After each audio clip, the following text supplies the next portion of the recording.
This is Nasha Kasha, Ukrainian Almanac, 28 minutes of stories for everyone about Ukrainian life. I'm your reporter, Stefan Andrusiak, and this is episode 279.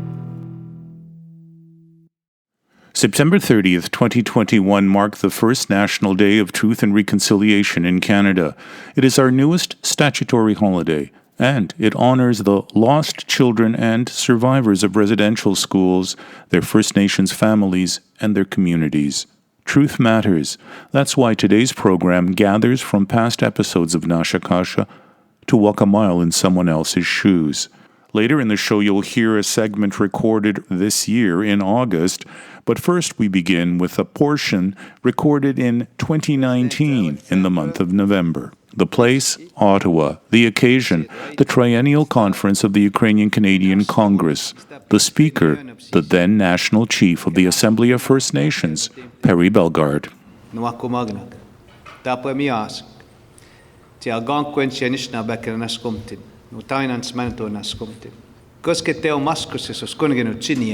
Southern Saskatchewan, Treaty 4 territory. In Cree, I said, I'm very happy to be here. And from a small reservation in southern Saskatchewan called Little Black Bear. And I didn't go to a residential school. And I didn't go to the day school on Little Black Bear. Indian Affairs had a busing program at that time. And it was an integration of our people, of First Nations people, into the provincial school system. So I went to school in Goodeve, Saskatchewan, from grade 1 to grade 9. And every morning we would hear, oh, dobre den studente. And we would hear, oh, dobre den ponochatoyo. And then our lessons would begin. I share this history in the sense of going to school with the Atemachuks and the Denishuks, Kuzakavich, Milton Issel, the Piastas, the Uristis, all these people, like there was Ukrainian farmers, Russian farmers, there's the Heikerts, the Germans. And we shared, we say, a history of coming together as First Nations people and as Ukrainian people.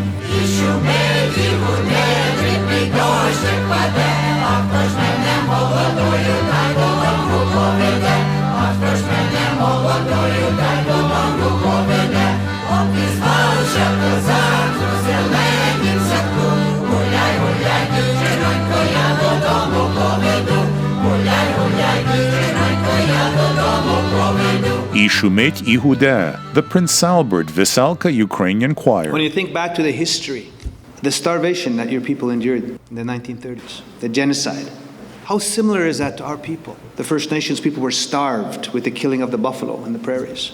And then the sicknesses that were inflicted upon our people through smallpox. And then the genocide of the residential schools. So there's a similarity of the genocide of our peoples. And we've persevered. And we have much hope to give to our little ones, that we can create a country that's built on respect of these beautiful languages that we share, the beautiful histories that we bring together, and embrace that concept that Canada as a country is stronger because of that diversity. And so here we are. So we have a shared past. More than ever now, we have a shared future. There's no question. Even in the sense, the stories of growing up together, and all these wonderful names, because they're best friends of mine growing up in Goodeve, Saskatchewan. Emil Kurczynski and Kirby Kurczynski used to work for the Department of Indian and Northern Affairs as the Regional Director General.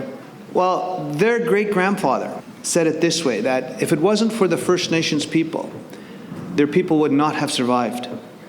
This is their truth. So I asked, can I share this story, Kirby? He said, go ahead.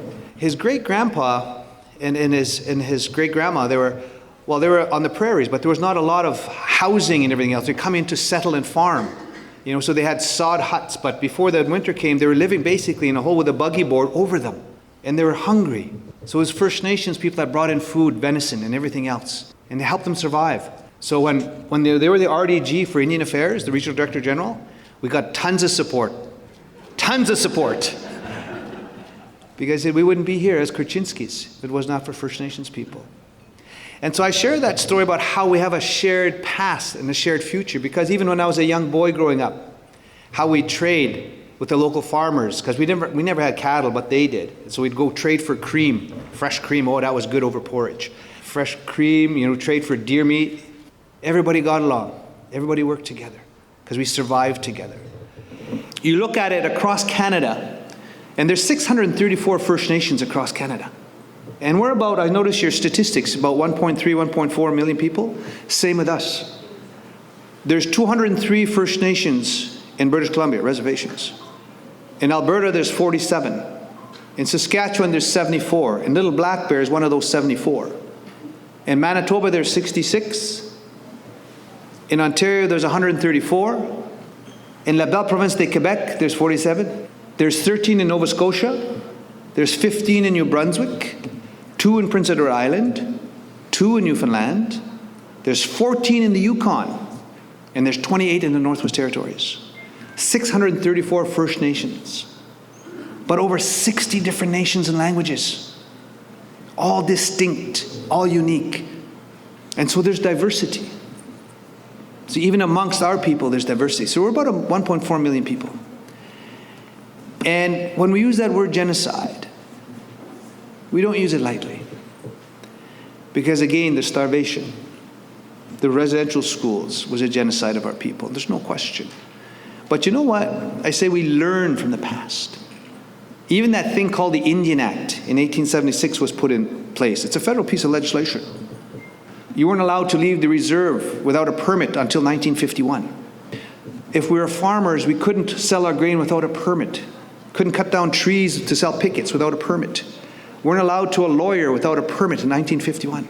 And then we weren't allowed to vote till 1960, 61. So we feel that pain of oppression and termination of rights and title to land and territory. So that's why I say we have a shared history, but a common vision as well. And that's what I want to get into. Because I always say, one should always try to leave more hope in a room than when you walked in. And that's what I want to do here today. Because it's all about building a better country. And so, reconciliation. In 2015, we talked about reconciliation and how can we go about improving things. Because according to the United Nations Human Development Index, Canada is rated up here 6th in terms of quality of life. But you apply the same indices to First Nations people, we're 63rd. This Liberal government has done more for First Nations people than anybody in the last 50 years. And why I say that is because I look at the facts. I look at the facts. They've invested in boil water advisories. It's coming down from 130 plus down to 57. It's not done yet, but it's moving in the right direction. They invested in $21.4 billion over 7 fiscal years in the social detail like education, housing, water, infrastructure, all those things. That's 4 Kelowna Accords. That's a good thing. They passed a very important language bill, Bill C-91, for the revitalization and rejuvenation of all those 60-plus languages across Turtle Island, across Canada. That's important because that's one of those 5 elements, right? Language, land, laws, people, government. Language. And we've said that's so key because we do not want the residential schools to win.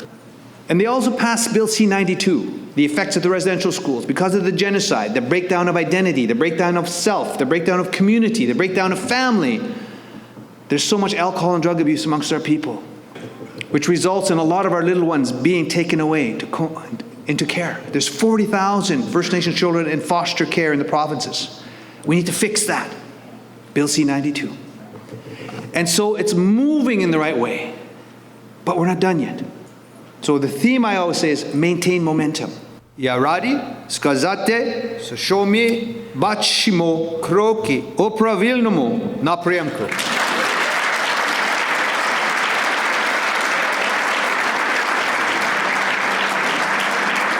So we are seeing steps in the right direction.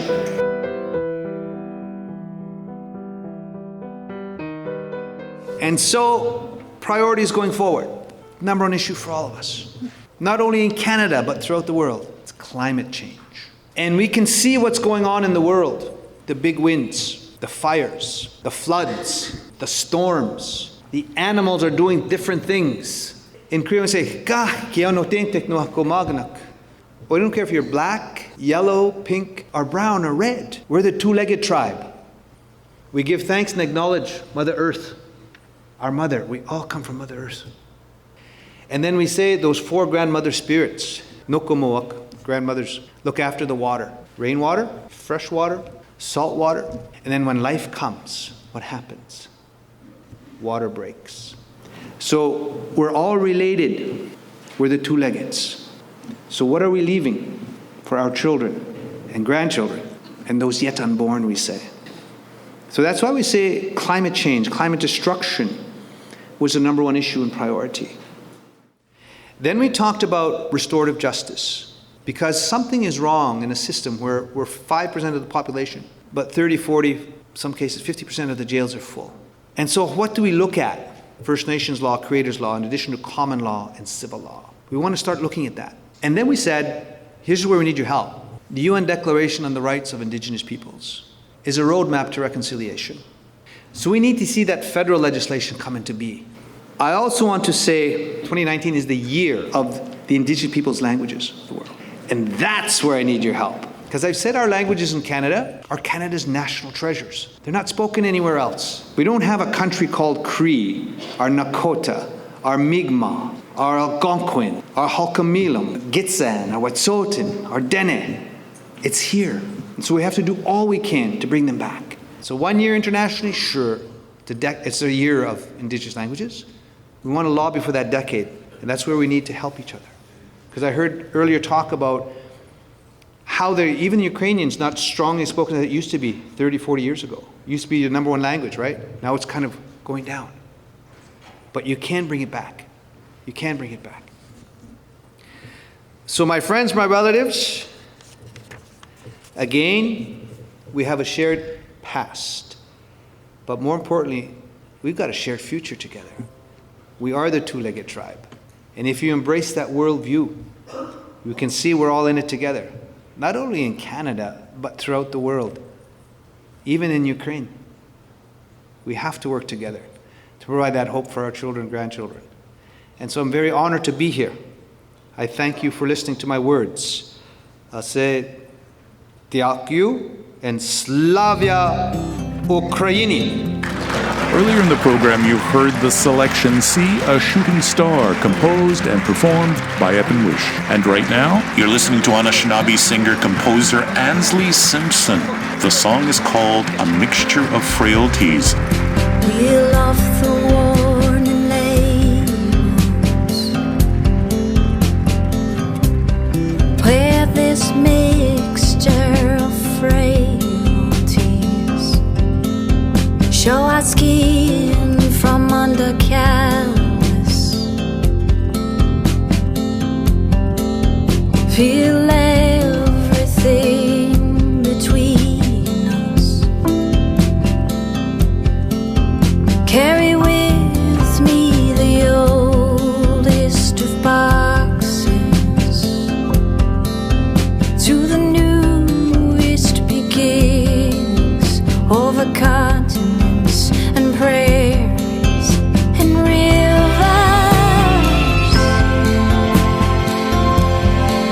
If my fingers go numb from playing, will you blow across the tips so I can feel? If my fingers go numb from playing, will you blow across the tips so I can feel?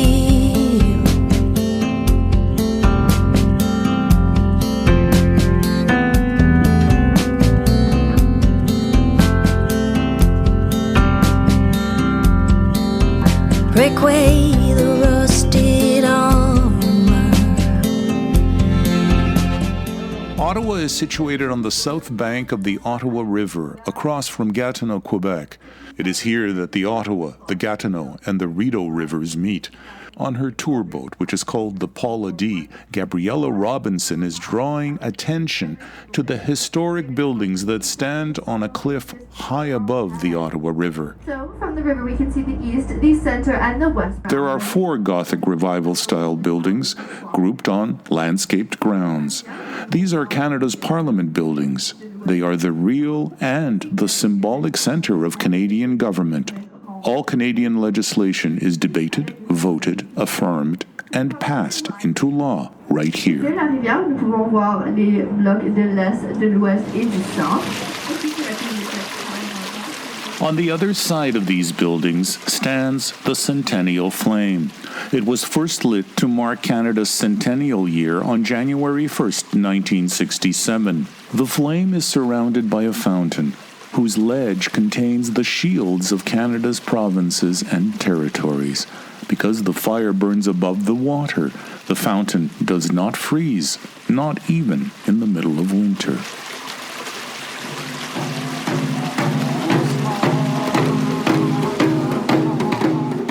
It is Sunday, August 22nd, 2021. On this morning, the flame and fountain are surrounded by row upon row of children's shoes and toys. Brought here by visitors, the artifacts testify and mourn children whose remains have been discovered in recent months in unmarked graves associated with Canada's Indian residential schools. The Ottawa Citizen newspaper reported that as of Friday, 5,409 bodies have been discovered so far. About 100 feet from the flame, the fountain, and the shoes stands a teepee. In front sit hikers who, on July the 18th, set out to walk the 500 kilometers it takes to travel from Sudbury, Ontario to Parliament Hill. They call their trek the Blinding Light Tiger Lily March. Clocking 20 kilometers a day, it took a month. The group grew to 60 by the time it reached Ottawa. Along the way, they posted this call to action on their Facebook page. We are walking for all of those babies who didn't make it home, those children who were taken from their parents. We're walking for our children, for the future generations of this country. We're walking so that we are no longer held under these policies that allowed these children to be taken from us. We want to laugh. We want to heal. We want to prevent these things from happening again. Change needs to happen. And the only way it's going to happen is if we all come together, all nations to Ottawa. These hikers are also in Ottawa to convince the government to further amend the Indian Act. It was created in 1876 and has since been amended. In its original form, it allows the government to control most aspects of Aboriginal life: Indian status, land, resources, wills, education, band administration, and so on. Canada's first Prime Minister, Sir John A. Macdonald, himself said in 1887, after the residential schools began to operate, quote, "The great aim of our legislation has been to do away with the tribal system and assimilate the Indian people in all respects with the other inhabitants of the Dominion as speedily as they are fit to change." End of quote. Section 116 of the Indian Act dealt with truancy. Children could be sent to any school the government chose. An officer could enter into the home of a parent to detain a child and to use whatever force necessary to do it. That practice was stopped, finally, in 2014. What is remarkable to me, the observer, is that there was no demonstration of anger here. Forgiveness is foremost in their mind. Forgiveness and change. Fight for the rights of our people. Fight for the rights of our people. For our people, for our future people. Fight for the rights of our people. Fight for the rights of our people. For our people, for our future people.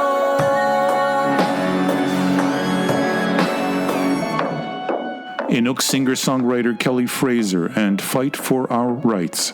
Kelly Fraser died in December 2019. She was 26.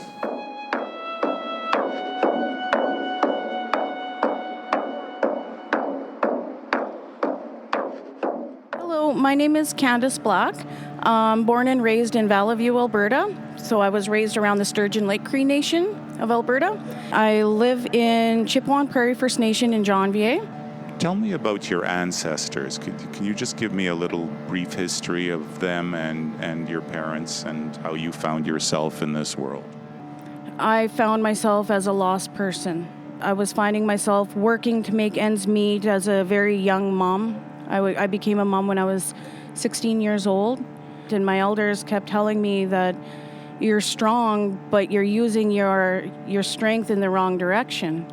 So when I met my partner, who is now my husband, he brought me to the Janvier Nation, the reserve. I went back to school. I went into addictions and mental health to help First Nations people. I live now off the land. All of our free time is out fishing or gathering medicine, things like that. I love to volunteer because I feel it's my obligation for the community for accepting me. Because I'm not technically treaty band member, I'm taking up a position that gives an opportunity for a band member to enjoy themselves, and I'll do the work for you. That's my thanks. So I really thank my ancestors for guiding me. There was no punishment. There was no hatred. It was just pure love and guidance and patience from my ancestors, from Creator. On my dad's side, my grandparents and my great-grandparents are Ukrainian and Slovakian. On my mother's side, they're First Nations, Métis and Treaty. So I got to be raised in both worlds of the culture and the way they live and how they accept life as is. So for me, it was very beautiful. So your heritages include Slovak and Ukrainian along the way. Was there a welcoming for your father when his children came into the world by those people? Did you feel included in a broader family, or did you feel somehow alone? My mom's side of her family, they were very always welcoming and accepting of my father. He worked very hard. Sometimes we didn't see him for a very long time because he was out working, but he always shared, and he always helped take care of my mom and her family. And so anytime they even wanted to come for coffee or visit or share, my dad had an open door policy, come in, you're here, you're welcome. So everybody loves my dad. Your education wasn't within residential schools. You're too young for that, or am I mistaken?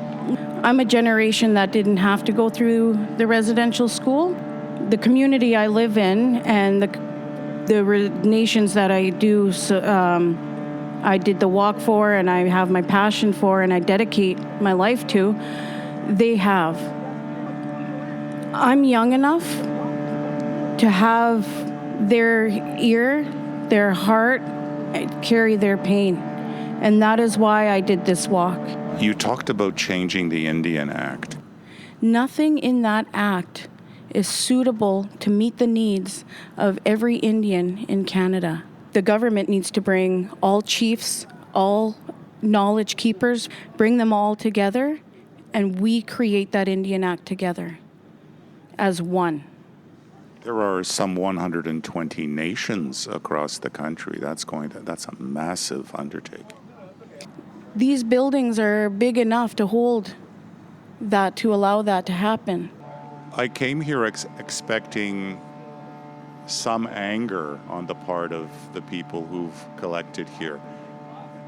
I haven't found it. Our people are not what you think. Some people are breaking into things, or there's vandalism. Those people are hurt and lost.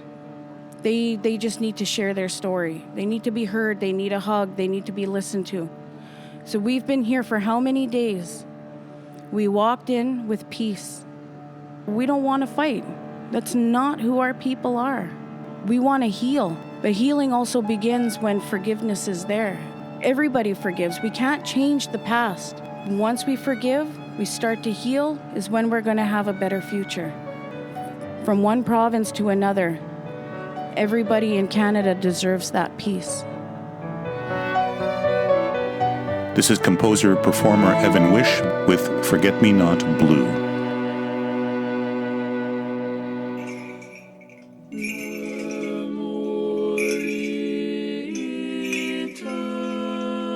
You're listening to the Antiphony Orthodox Trio from Birmingham, Alabama. Recorded earlier this year, here is Alexandra Hitchi, President of the Ukrainian-Canadian Congress. The Ukrainian-Canadian Congress and the Ukrainian-Canadian community join the Secwepemc people, Indian residential school survivors, their families and their communities, the First Nations of Canada, and all Canadians in mourning the memory of the 215 Indigenous children whose remains were recently discovered on the site of the former Kamloops Indian Residential School. The announcement of the confirmation of the mass grave was made by Chief Roseanne Casimir on May 27th. Kamloops Te Secwepemc is the home community of the Kamloops Indian Residential School, which was the largest school in the Indian Affairs residential school system. Many Indigenous children who were sent to residential schools never returned to their home communities. Some ran away, others died at the schools. The students who did not return have come to be known as the Missing Children. The Missing Children Project documents the deaths and the burial places of children who died while attending the schools. To date, more than 4,100 children have been identified. These innocent lives were taken as a result of a racist and discriminatory policy of removing Indigenous children from their homes and forcing them into residential schools. Many of us are parents. All of us are someone's children. It is impossible to comprehend the pain and suffering that was endured by thousands of children, parents, and grandparents whose families were torn apart by the callousness and cruelty of this government policy. The discovery of the grave of 215 children on the site of the former Kamloops Indian Residential School is a stark reminder of this shameful era in Canadian history. It is a reminder of our collective responsibility and the need for unity, understanding, and empathy in addressing the horrible trauma suffered by the First Nations, Métis Nation, and Inuit communities of Canada. May the memory of the victims be eternal. Wieczna ich pamięć.